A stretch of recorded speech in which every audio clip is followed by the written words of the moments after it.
My husband and I have been married close to 30 years now. And here's a funny story from early in our marriage.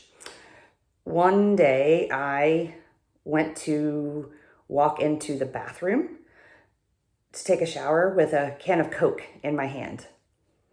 And he stopped me and was like, whoa, what are you doing? And I said, I'm going to take a shower. And he said, well, you can't take that in there. And I was like, what do you mean? He's like, you can't take a Coke into the shower? I was like, why not?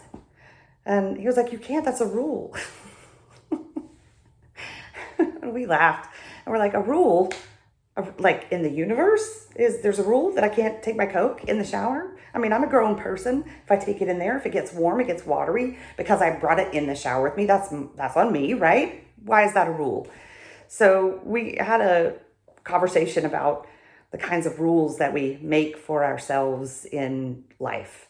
A lot of times rules that just don't matter, or we didn't realize we made for ourselves. Or maybe a parent or someone else sort of said something one day and that kind of just became a rule in our lives. So we still joke about, taking a Coke in the shower to this day.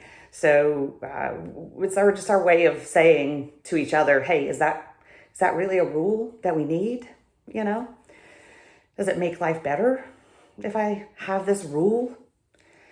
I think the whole rules thing for me comes from a place of perfectionism. I definitely perfect to my own detriment sometimes. This room is a great example. I am sitting in my yoga room. That has been hard for me to say at some points, because this is my oldest daughter's bedroom. She moved out 6 years or so ago, and I have been making it my yoga room for a long time now. It doesn't look at all like a yoga room. It looks like a room that I took the furniture out of and just, keep some stuff in here, right? Okay, this is my yoga ball. That makes the yoga room. Random lamp. My children's cradle. I mean, it's a yoga room because I do come in here to do yoga. But for a long time, a rule in my head said, you can't call that your yoga room until it looks like a yoga room. And you can't do yoga in there until it looks like a yoga room. That is all ridiculous thinking, but I was making rules for myself for some reason. I don't know quite why, but it made me think again, wait a minute, what am I doing? Why am I making up rules for the universe that aren't really a thing? So now I do what I call ugly yoga, meaning ratty old t-shirt, socks that do not match, glasses, didn't brush my hair. I do ugly yoga. You know why? Because if I do ugly yoga, there's no rules about how I have to look in order to come in here and do the yoga that makes me feel good. I don't have to have put all these barriers in the way in order to make that good thing happen, I'm thinking about this today because it is the Sunday before we go back to school after Thanksgiving break.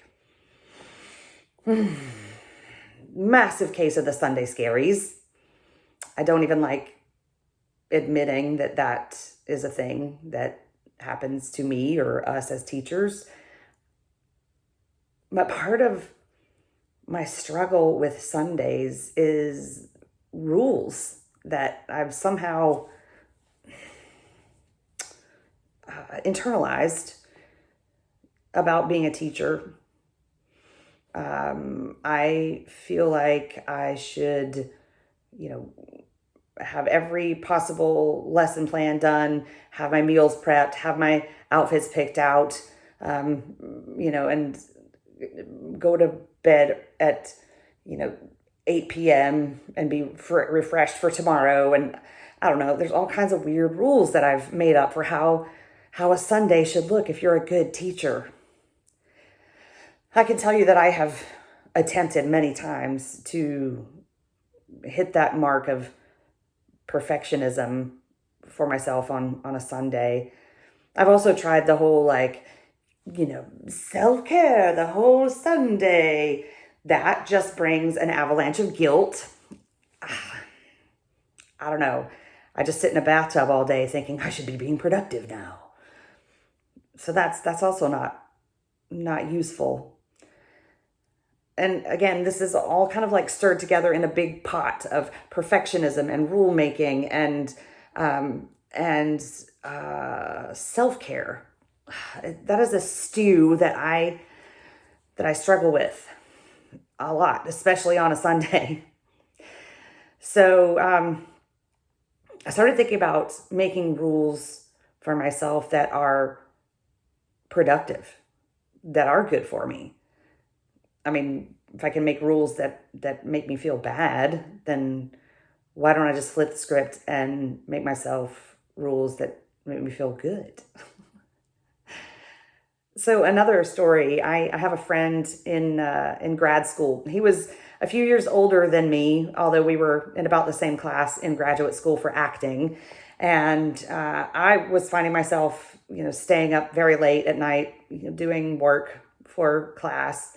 And my friend said, "Oh no, I go to bed. My bedtime is 10:30." And I was like, "Your bedtime? What do you mean?" He's like, "If I'm not done by 10:30, I go to bed." And I was like, "You're a grown person. Why do you give yourself a bedtime?" And he's like, "Because I'm not doing good work after 10:30 anyway. And what's going to happen is my life going to fall apart if I don't finish this assignment tonight?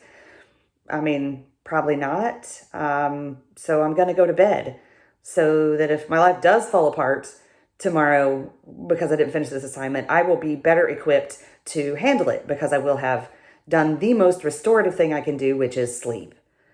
And I was like, dang, that is smart. So having a bedtime is a rule I have for myself. My bedtime actually changes, but I usually decide early in the day what my bedtime is going to be. Some days I will get towards the end of my workday and I'll think, I am going to bed at 9 o'clock tonight. 9 o'clock is my bedtime tonight. And I start preparing for that because that's my rule. And having a bedtime has been a great rule for myself. I just go to bed. I get tired and I think, well, Mindy, that's the rule. That's your bedtime. Go to bed. So today I'm trying to think of what new rules can I implement that are good for me between now and the next break. Well, I actually started one right before this break. I decided I was going to get up and actually come into my yoga room and give myself just 10 minutes of yoga and maybe a little 5-minute meditation because I always feel better after it. And my back is jacked up. So that kind of helps me get out of bed in the morning. And I tried it for 5 days. I was super angry that it worked. I gave myself a new rule and it was brilliant. I was mad about having to do it. I was mad at me for making the rule, but it was still an awesome rule and I felt great because I had done it. So I'm going to keep my rule for tomorrow. I don't know what my other rules are right now, other than right this minute, my rules are do my yoga. My rules are also work at work, home at home. I got more to say about that one, but that's a whole other video. So what are the rules that you make for yourself? Are you the person who makes the rules about the dishwasher in your house? Like how it gets loaded or not loaded? Are you the person who makes the rules about how laundry gets done? Are you the person who makes the rules about, who does what chores? Can any of that change? Is it a good rule? What are our classrooms? What are the good rules? I have very few rules in my classroom. And my first rule is usually remember we're all human. Yeah. I just start with humanity. Always start with humanity. Always return to humanity. Human, human, human. That's my rule. It doesn't even sound like a rule. What rules do you have? What rules can you let go of? What rules work? You're in charge of the rules. Can you trash a few? And, oh, I messed up a word again. My rule brain wants me to do a new video, but I'm not gonna. I'm gonna leave it right there, because one of my rules is I'm not gonna waste time on things that don't matter. I am pretty proud of myself for spending some time doing this for you. I feel like it doesn't matter, but Todd Scholl and it's cool, and some SCEA buds and even some colleagues at my school have told me that these matter. So I'm going to keep doing them. I hope you have had beautiful time off and space to relax your brain and space to relax your body, fill your belly, renew your heart.